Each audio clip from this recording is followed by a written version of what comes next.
Paz, meu amigo, minha amiga, eu sou o pastor Nilmar Costa, pastor da amada família Batista Candelária, aqui em Candeias, PE.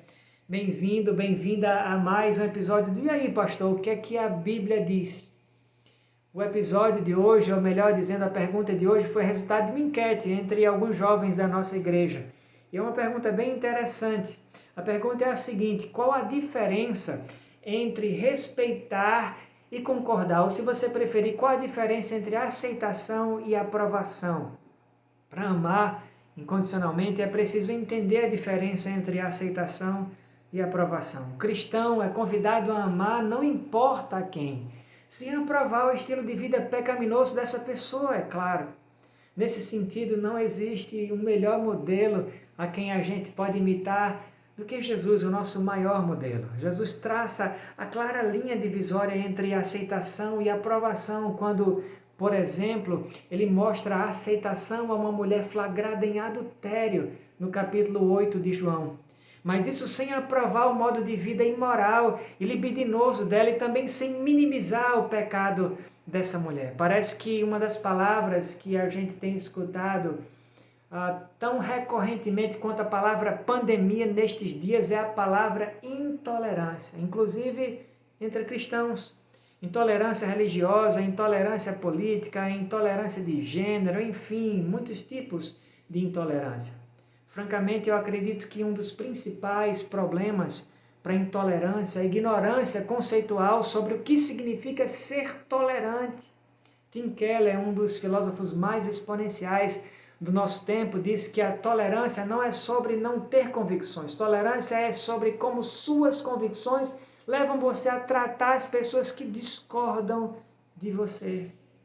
A boa psicologia recomenda que, se você quiser contribuir para a construção de uma atmosfera de respeito durante um bate-papo, por exemplo, numa intensidade tão envolvente que a pessoa se sinta quase que fisicamente abraçada por você, apesar de você não necessariamente abraçar as ideias dela, das quais você discorda, existe um segredo. Sim, tem um segredo.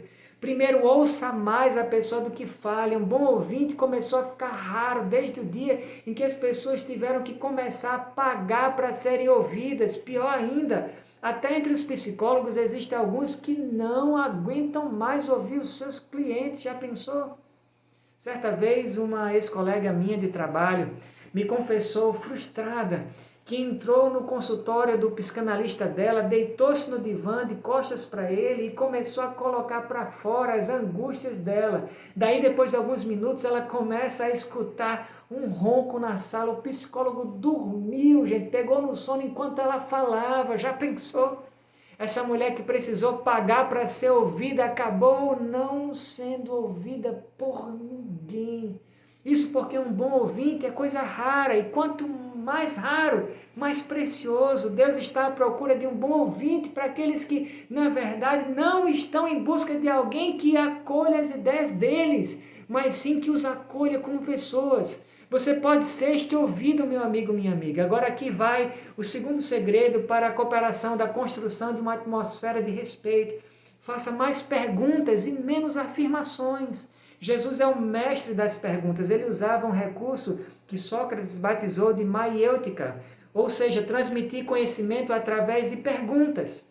Jesus usou perguntas tanto em conversas individuais quanto em sermões públicos. Jesus fazia muitas perguntas. Melhor ainda, Jesus não somente fazia perguntas, Jesus fazia perguntas estratégicas, perguntas que eu chamaria de perguntas construtoras de respeito. O que é uma pergunta construtora de respeito? Uma pergunta construtora de respeito é uma pergunta aberta em vez de uma pergunta fechada. Uma pergunta aberta é uma pergunta do tipo: o que levou você a tomar essa decisão? Ao passo que uma pergunta fechada é uma pergunta que possa ser respondida com sim ou não, como por exemplo: você acha certo o que você fez? Nesse caso, a pessoa vai se ver emparedada, é obrigada a responder sim ou não, além de se sentir julgada por você.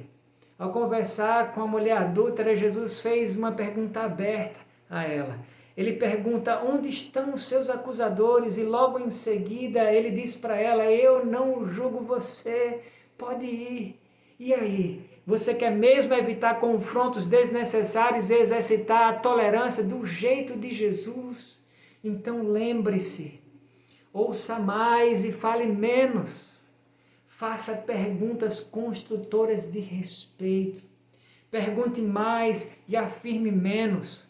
Melhor ainda, deixe os julgamentos com o Espírito Santo. A sua missão é conversar e a do Espírito Santo convencer. Deus te abençoe muitíssimo.